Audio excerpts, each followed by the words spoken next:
vagina. This is Jesse Karen. And I'm Rebecca Frank. And here we are again having our current hysterical, infuriating conversation about our lives as vagina-having organisms. All content made up on the spot, but probably researched. Just kidding, you fools. It's definitely researched.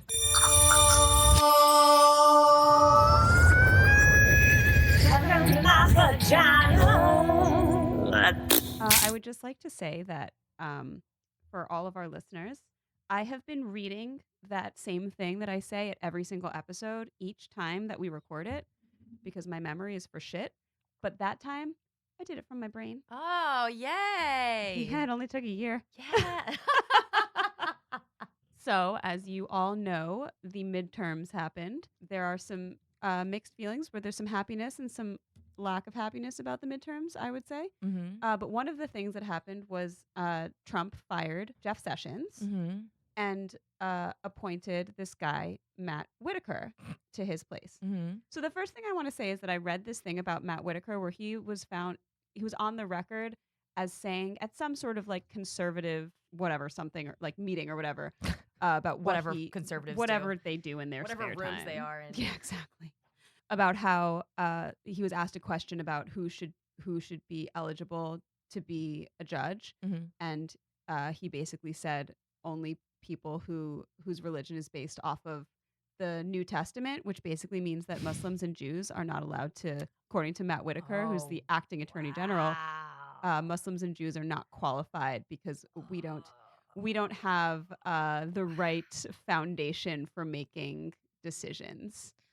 Dude, So, what happened to separation of church and state? Isn't that like at the supposed to be at the core of our fucking establishment? Yeah, allegedly. Except that there's all of these courthouses that have the fucking 10 Commandments on the wall, which is I mean, it never bonkers. has, but Yeah. it's so flagrant now. Yeah, they're not even trying. So that's the fucked up thing, the bad fucked up thing about Matt Whitaker. But this is the really super awesome thing that I've been dying to tell Jesse about. So, everybody has different, depending on if you're on the what side of the aisle you're on, I guess. People have different feelings about Matt Whitaker and his appointment. But the one question that everyone seems to be asking is what is a big dick toilet? What is a big dick toilet? Oh, wait, can I guess? Yeah, please tell me. Please tell me. Okay. Is it when you have such a big dick that the tip of your dick hits the water, so they want the water to be lower and the bowl to be deeper? Yes, indeed. Cool. I've dated white men So, who have told me that to like point out that they have a big dick, and I'm like, cool, congratulations. yeah, exactly. I know. It touches my cervix. Right? So before Whitaker became in the Trump universe, he sat on the board of the Miami-based company World Patent Marketing, which peddled products such as the masculine toilet, which is designed to help well-endowed men keep their big old dicks out of the toilet bowls. Oh my God. Yeah. So I'll bet you, listen, I'm sorry, just because I have to. I guarantee. So these men are designing these toilets so that they can sit down and pee. I'll bet you they still leave the fucking seat up when they pee standing up. Oh, for sure. For sure. Big pet peeve. Because it's all about their dicks.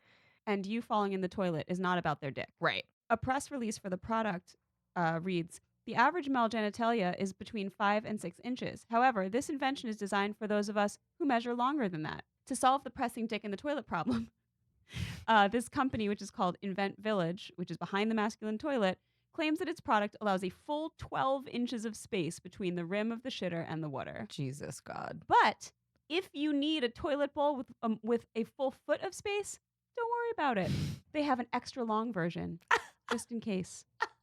Whose penis is larger than 12 inches? This guy that wrote this thing on Reddit. Apparently. So he said, ow. Right? Yeah. So this guy on Reddit said that some men do struggle if they have very long penises. And he said, in a public restroom, I put a little folded up toilet paper on the toilet seat and just lay my penis on it. And and then another guy wrote, I don't think you have to have a very long penis to do that. I don't. I just do it. In for the win is average dick. Exactly. And then this other guy said that he puts on a condom if he's shitting in public. Oh my God. A whole other thing. So anyway. Yeah, so our current acting attorney general used to be on the board of the masculine toilet. I'm going to make a feminine toilet. Right? How much where you the want to toilet bet? seat is stapled to the fucking bottom. It's just like built. It's just a built-in toilet seat. Yeah. How much you want to bet Matt Whitaker has a tiny dick? Everything. Yeah. Do your balls hang low? Can you swing them to and fro? Can you tie them in a knot? Can you tie them in a bow? Do your balls hang low? Can you swing them to and fro? Can you tie them in a knot? Can you tie them in a bow? Can you swing them over your shoulder like a regiment? Loaded to your balls. What are we going to talk about today? We are going to talk about FOSTA SESTA. And just as a warning, you can say it FOSTA SESTA or SESTA FOSTA. We're going to try to be consistent with FOSTA SESTA, but I've been saying it the other way, so I might fuck up sometime. But it's the same thing no matter which way you order it. FOSTA is the House bill and SESTA is the Senate bill, and they were packaged together as one thing. Also, just before we get started, there will be talk about sex trafficking. Small trigger warning here. So FOSTA was the House bill, which is Fight Online Sex Trafficking Act, and SESTA, which is the Stop Enabling Sex Traffickers Act.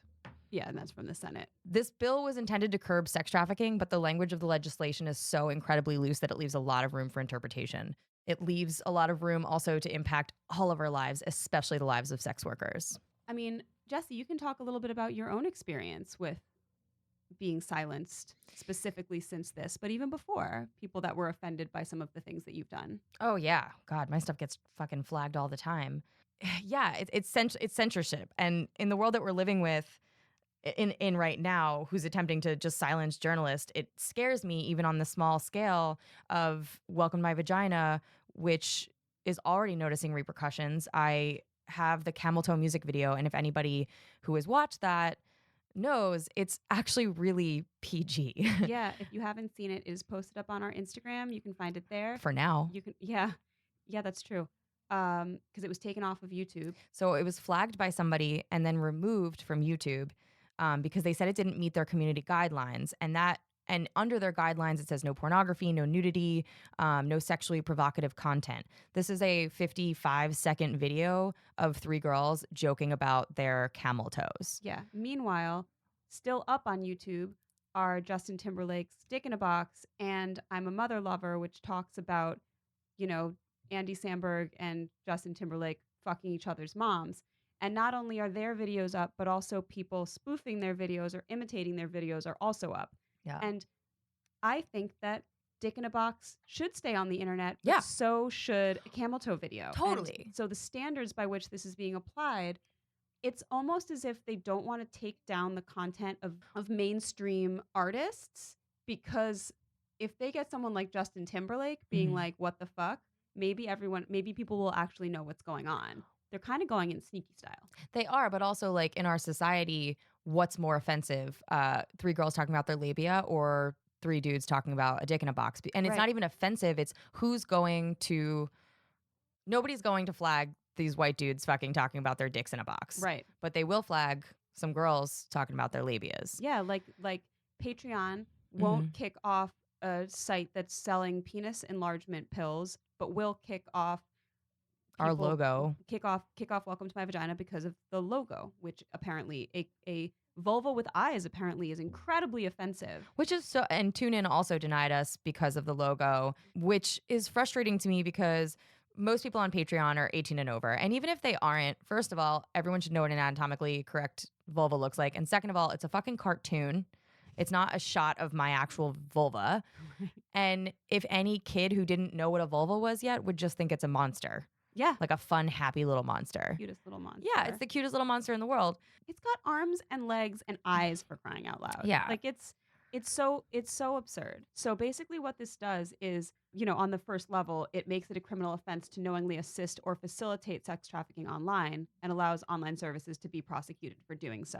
That's a really, really big change because it used to be that third parties, which are us, which would be the users, we would be held accountable for our own actions. So if somebody were to try and advertise a trafficked person, they would be held accountable for placing that ad. But the organization hosting the ad would not be held accountable for it because a lot of these companies are so large, they don't necessarily look at every single thing that's put up for individual approval.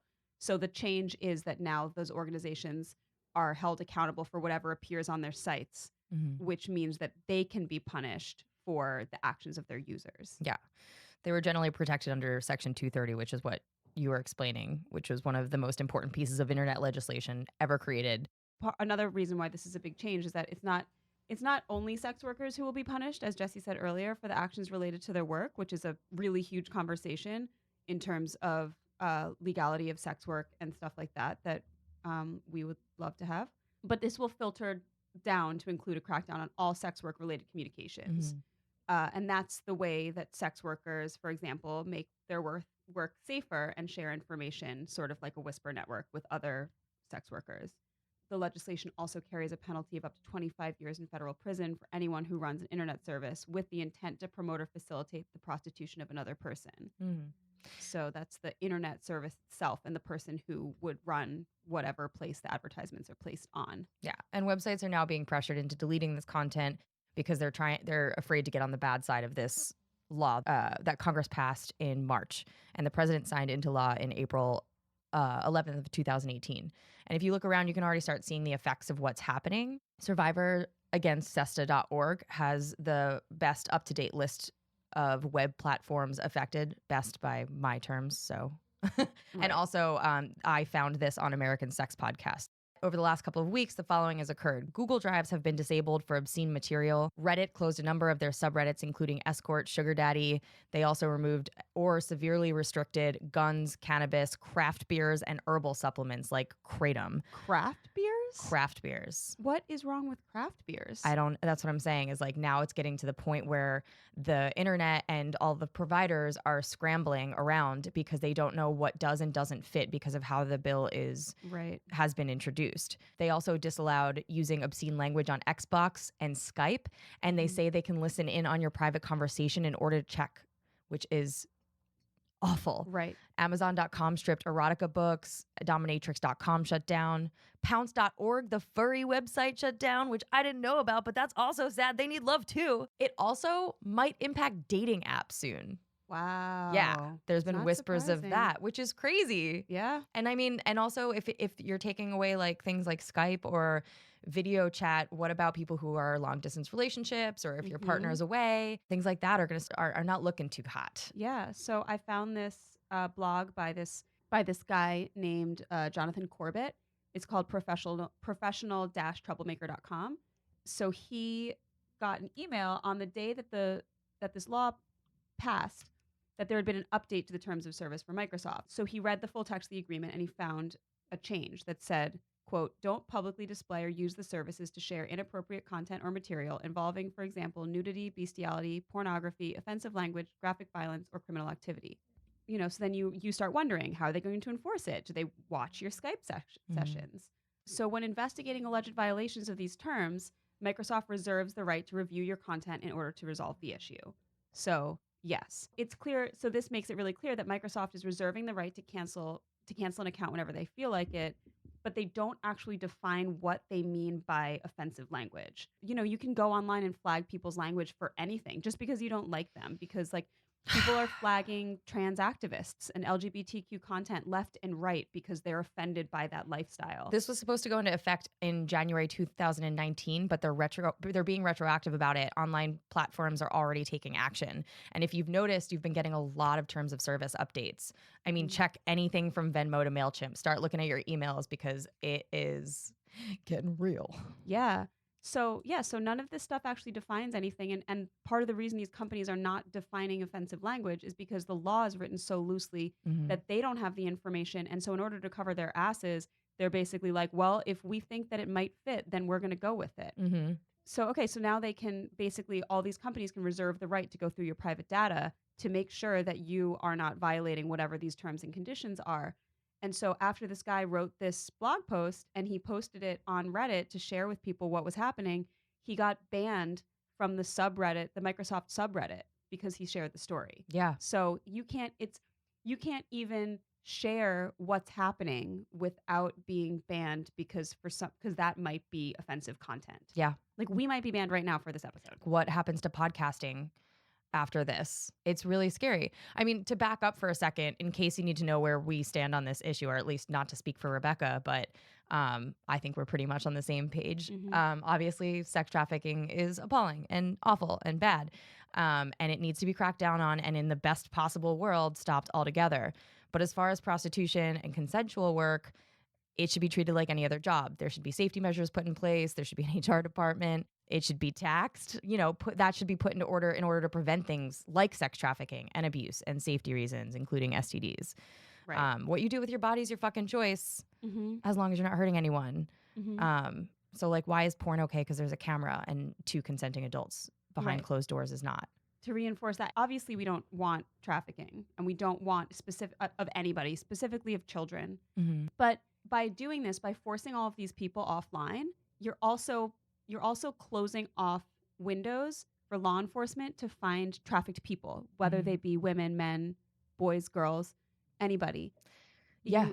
There was a direct line for police and FBI or whatever to be able to find out who was doing this and to recover those people and bring them to safety. And now by putting all of these people underground, they have to find ways around it, which makes it harder for the police to do their job and to keep these people safe. Yeah, this is historic. Like, they're hoping that if they ban everything, that they will eradicate sex trafficking. And historically, that's never worked. The networking executive director of Freedom Network USA, a coalition of anti-trafficking advocates, said shutting down every service provider and website will not end sex trafficking. What it will do is push traffickers to overseas websites that are beyond the reach of law enforcement, making it harder to prosecute them and harder to find them through the victims. You look at sex workers. So with the advent of Craigslist personals and Backpage, and again, we're not saying that places like Backpage have been completely innocent, wonderful companies through all of this. They've done some really fucked up things, but we have a real problem in this country with throwing the baby out with the bathwater.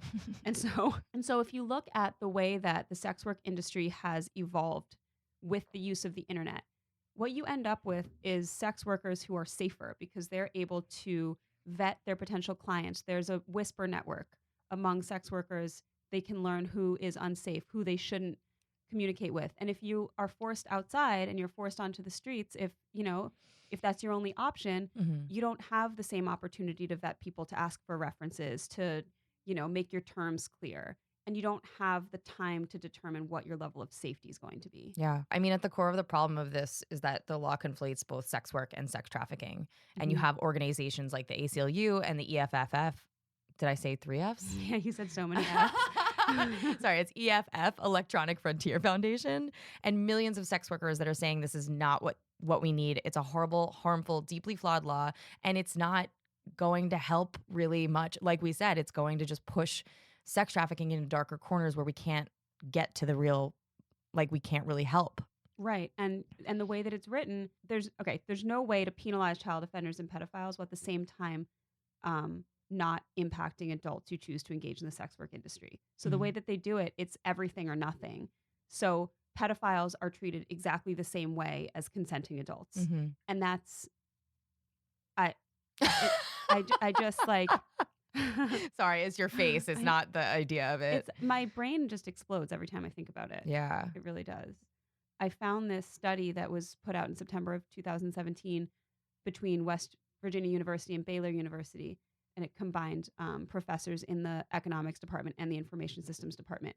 And they analyzed the rates of female homicides in various cities, both before and after Craigslist entered the market for erotic services. And the authors found that there was a 17% decrease in homicides with female victims after Craigslist erotic services were introduced.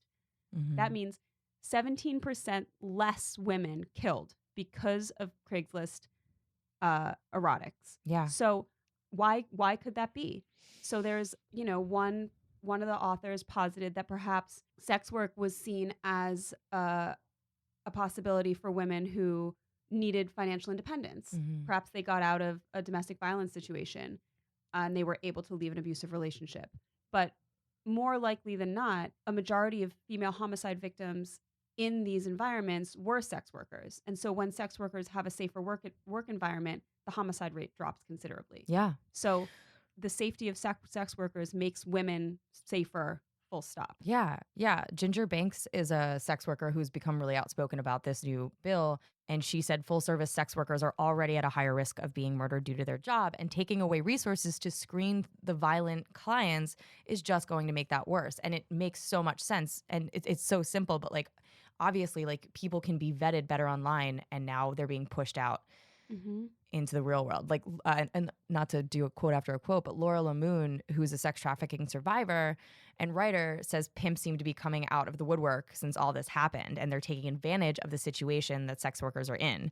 And this is why she thinks FOSTA SESTA has actually increased trafficking because she has pimps she has pimps contacting her, and they're fucking leeches that make money off of sex workers. Misfortune. Yeah. And then also to kind of bring it to another level, so we have an academic paper, we have a former sex trafficking victim, and now we have this woman, Gregory DeAngelo, who's the executive director of the Sex Worker Outreach Program, which is based in Sacramento. She referenced a study that was conducted in 2015 in which researchers interviewed 44 sex workers following the closing of San Francisco Red Book. And of those interviewed, 18% said that they were forced to move outdoors. She said that of that 18%, almost, and this is a quote from Gregory DeAngelo, of that 18%, almost every one of them had been raped since they'd been out there. We had been asking them, have you been raped? But there was a point when I wanted to say, have you been raped yet? Because it was just that prevalent. And so, you know, we're not only talking about homicide rates, we're talking about violence against women. We're talking about physical abuse and sexual abuse. Just because someone works in the sex industry does not mean that they're consenting to sex all the time with whoever, wherever, whenever, however. Yeah. Sex workers have just as much of a right to say no as anybody else. And it is really upsetting that we're having a conversation right now that a law that was just put on the books is putting women in danger of death and rape. And that there's no subsequent law to try and protect them because what they're doing according to the law is illegal. And so the government doesn't care about their safety anymore. Yeah. There's a sex work blog on TITS and SASS, and they said Great name. Isn't it? Yeah. But they said that there have been reports of 13 sex workers that have gone missing and who have been confirmed dead.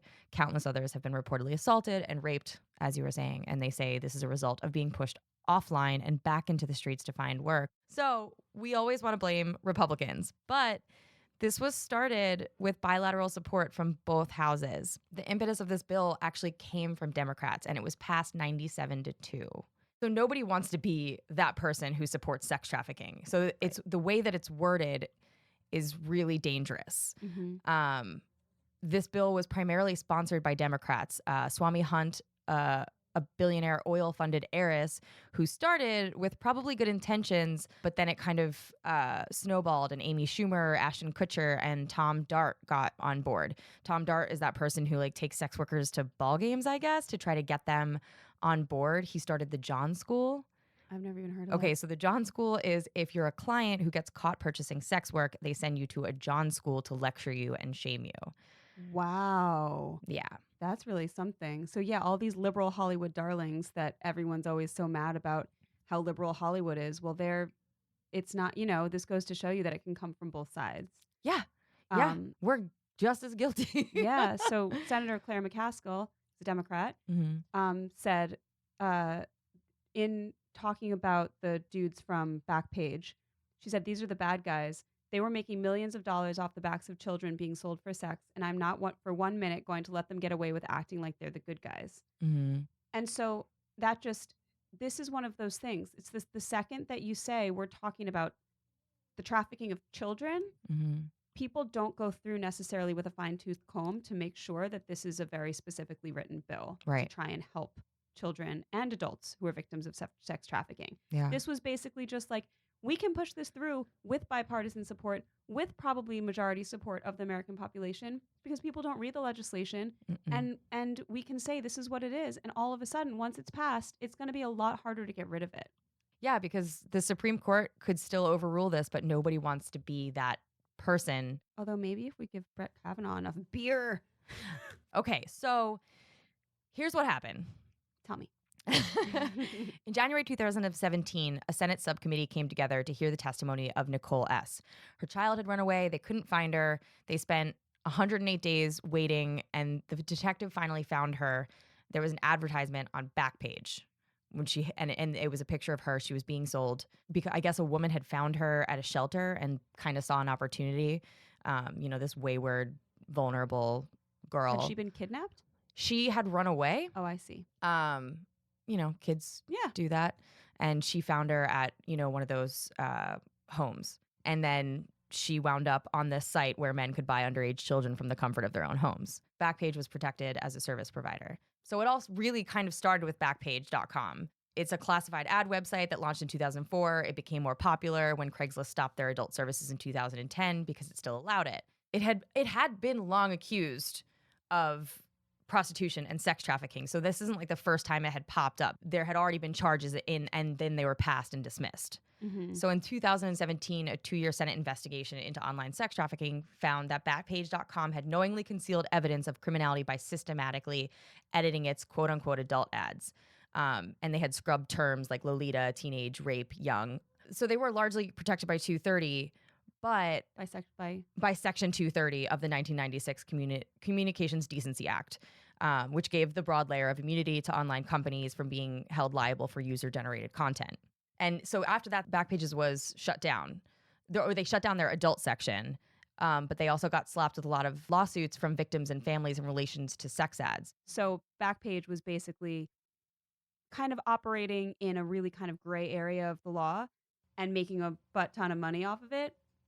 But the other side of it, you don't go, the pendulum shouldn't swing the complete opposite way. So Backpage was doing some really bad stuff and something had to happen about it, but maybe not this.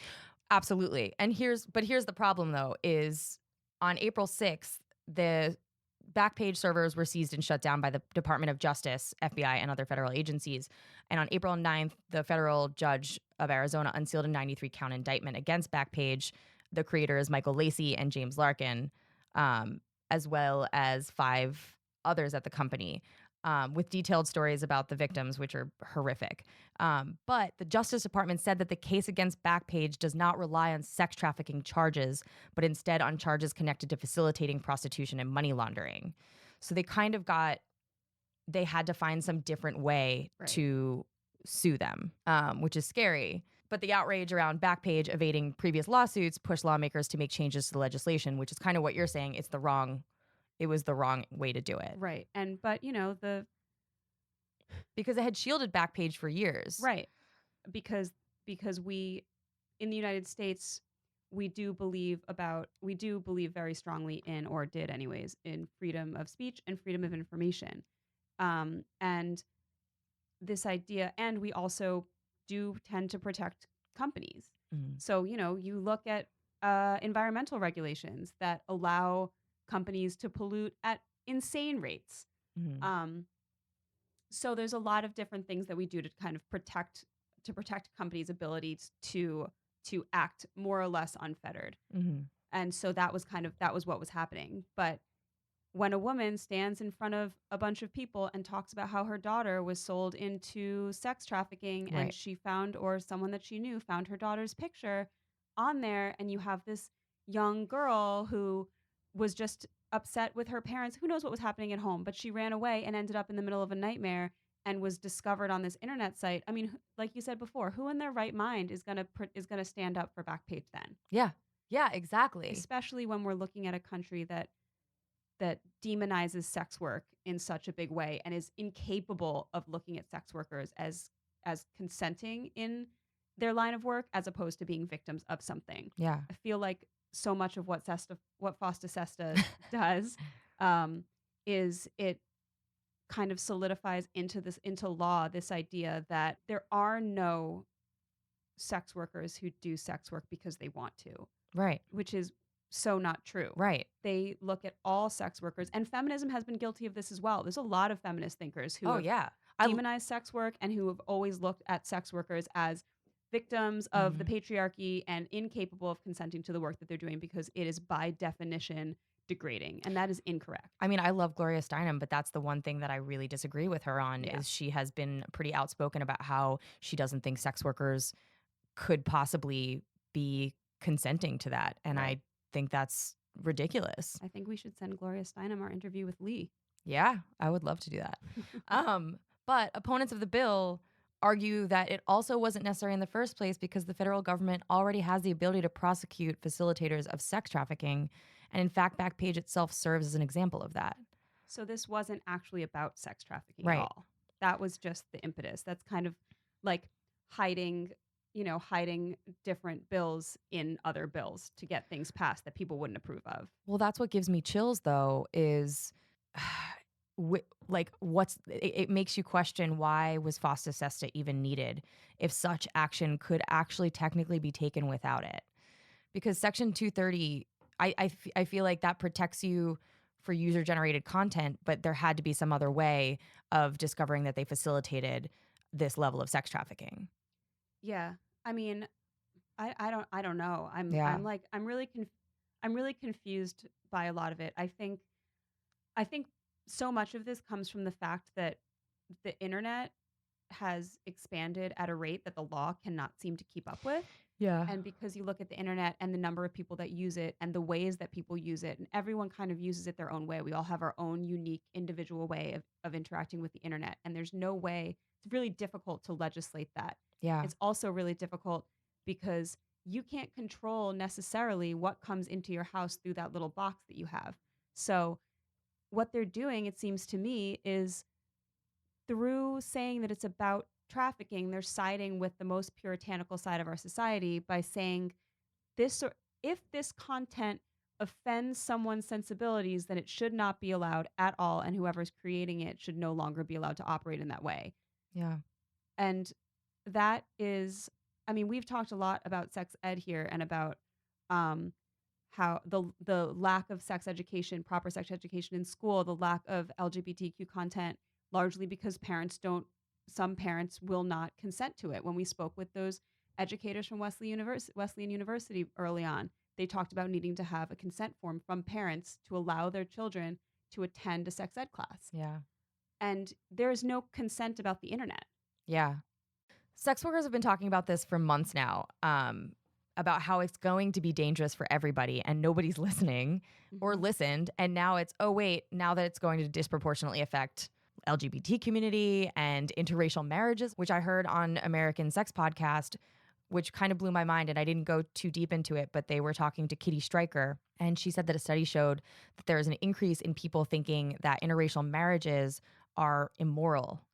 And I mean, white supremacy has become more of a concern, obviously. Yeah. And this is going to hit way more people than anyone realizes. Right. So, I mean, that's the thing that we kind of have to think about in general, just to put this into context of not only the political environment that we're in, but the social environment, where the amount of acceptable bigoted language that's coming from the main stage right now really paves the way for the smaller, quote unquote, smaller scale stuff that we're seeing day to day. So if you look at all of this kind of dog whistling that's happening from the president of the United States and Sarah Huckabee Sanders and all of these other people who are telling everybody that, yeah, it's okay if you don't like Black people. It's okay if you don't like Jews. It's okay if you don't like the LGBTQ community. And these people are coming out and they're going to start silencing and trying to make us all invisible. So Kitty Stryker made another point and she's if anybody wants to know who that is or doesn't know who that is, she's the sexpert who kind of put consent culture on the map, made a point. This is exactly what happened in Berlin when the Nazis were rising into power. They started cleaning up the streets, getting rid of sex workers and queer people, and then anyone they considered deviant. I know that's something that people keep bringing up, and that I don't know if some people are tired of it, but I don't know that they should be, because we should learn from our history and hearing that comparison, right? Because we should look into our dangerous parallels, and that's a really scary. I mean, first of all, anybody who is tired of our current situation being compared to Nazi Germany, you can come see me and I will tell you a little bit something about that, because fuck you. Well, fuck you. Yeah. Yeah. But I mean, before it's too late, start making, that's what we're supposed to learn from our fucking history. Exactly. I saw this tweet a while back, and I wish that I could remember who it was that said this, because I've quoted it so many times, but she is an expert on not only World War II, but the Holocaust specifically, and on Nazi Germany leading up to the Holocaust. And this was a few months ago. So sorry. I just want everyone to know that like Rebekah, upon listening to me and upon me finishing my sentence, closed her computer, and it was the scariest. No, it's getting serious now. I don't need no notes. She was like, I'm done. I'm in. Yeah. She was talking about how she had been reading that everybody's saying if we keep going this way, we're going to be approaching what the Nazis were doing. And she was like, you guys aren't paying attention. We're already a few steps in. Yeah. So when you look at any sort of organized group, specifically if it originates in the government, and they are systematically taking the rights away from already marginalized communities, making those communities less safe by allowing for hateful languages, hateful and threatening language, when they set the stage for somebody to send pipe bombs, when they keep talking about the Jewish agenda, when they further the LGBTQ community, all of this stuff is a way to further disempower people who are already disempowered and make minority groups feel less safe. And I can tell you from personal experience that I feel less safe right now than I've ever felt in my entire life. I am an American Jew, and I've been an American Jew for a really long time, and that has never been something that has made me scared. And I'm scared shitless, and it's not just me. And they're doing this on purpose, and this is part of the way, because the way that we communicate with one another and the way that we are able to harness our power is through communications via the internet. And if all of these things, if all these communications are being watched like this, and if we can be kicked off of the internet for offensive language, we can't organize and we can't fight back. This is our best tool. And so who's to say that it's not offensive for us to be having this conversation right now? Yeah. This could qualify. And that's really fucking scary. Yeah. Yeah. So I don't think I really allowed myself, when we spoke with Lee all that while back, understand exactly how scary this legislation is, but it's fucking horrifying. Yeah. I the more I look into it, the more truly afraid that I am. Honestly. Yeah, because it's not just about, a cartoon vulva. It's about, looking at, and we've talked about this before, but this YouTube channel that we both watch called Uppercase Chase, who does a lot of information about trans rights, and who a lot of younger trans people who are they need it for survival. They need what he's giving them. They need that community. They need to find other people so that they aren't alone. And if those avenues are cut off, then we're going back to the dark ages where people can't find their community, and you need communities to survive. Yeah. And so they're cutting people off from their lifelines. And this is one of the ways that they're doing it. They're silencing everyone. Yeah. Happy show. I know. Well, I don't know what to say. Well, we got a little Write up. Yeah, we got a write up, and as it relates to FOSTA SESTA. So Jessy, tell them where they can find this article. You can go to EFF.org. The title is Blunt Policies and Secretive Enforcement Mechanisms, LGBTQ+ and Sexual Health on the Corporate Web, by Jillian C. York. So go check it out. Our producer has a few really awesome quotes. Oh, yeah. Do you want to read that super great quote? So our producer, Kate, was in this article, and she was talking about our show. And she said, quote, "The issue isn't really that we get flagged as much as when we reach out over and over again to try and solve the issue or defend ourselves against their content policies, that we're met with radio silence. I wish sometimes that I could argue with a guidelines representative and hear a valid reason why we are denied access to their platform, but we're not even given a chance to try. It's either change or disappear." My videos just got mass age restricted again. Are there still anti-gay ads on my videos? Yes, there are. And YouTube said that they removed it, and they removed some of them. People have been saying that on the videos that are monetized, they're getting some weird videos about conversion therapy. Oh yeah, a video where I'm talking about my body and like how I feel about my body and how, dysphoria and like is gone when I think about these things. And I was so empowered. I was like, yo, they changed the algorithm. It's green. And then what happens? The second I press publish, 2 weeks later, it goes yellow. The second I press publish. Dad jokes. Dun, dun, dun. Yeah. Hey, Jessy, How do you tell the difference between a frog and a horny toad? Oh my God, I don't know. The horn? A frog says, ribbit, ribbit. And a horny toad says, rub it, rub it. Papa. Papa, you dirty. Whenever the cashier at the grocery store asks my dad if he would like the milk in a bag, he replies, no, just leave it in the carton. You're going to love this one. Why can't you hear a pterodactyl go to the bathroom? Why? Because the P is silent. You should put that in your repertoire just like for everyday life. Oh, I'm definitely going to use that again. Yeah. Oh, I should bring up my favorite one, my favorite joke of all time. And it might not be, it is a dad joke. I want to hear it. A fish runs into a wall. Damn. All right. Here's a Frank family special. How do you catch an elephant? With another elephant?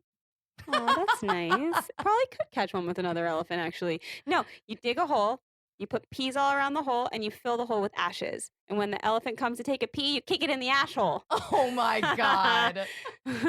That sounds like a Jody joke. Yeah. Should hear my grandma tell it. It's awesome. Bama. Yeah. Why do chicken coops only have 2 doors?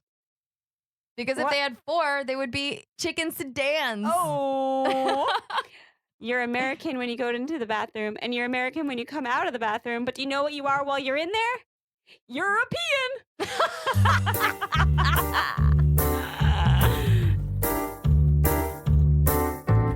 Thank you for listening to Welcome to My Vagina. It's time for us to slide on out of here. On your really healthy vaginal discharge. We really want to hear from you, so please email us at welcometomyvagina@gmail.com. Please review us. Please give us stars. Yeah, on anywhere you listen to us. iTunes, Stitcher. Check out Jessy's videos on YouTube. Review her there. Subscribe. Yes. Like stuff. Yes, subscribe to our podcast. Yeah. Also, check out our Instagram because we're killing it at Welcome to My Vagina. And follow us on Twitter at Welcome to My Vag. Don't forget to check out Rebekah's awesome writing at franklyrebekah.com. And now you can even see blogs by a multitude of people at the blog tab on Welcome to My Vagina HQ. Go to welcometomyvagina.com, click on blogs, and we have some really, really, really awesome stuff out now. We do. Really awesome. We're also still looking for more writers. Ask your friends. Yeah, get involved. Yeah. We really want to hear from you. We want different point of views. Give them to us. Give them to us. Give them to us. And our great producer who's creepily appeared over my shoulder.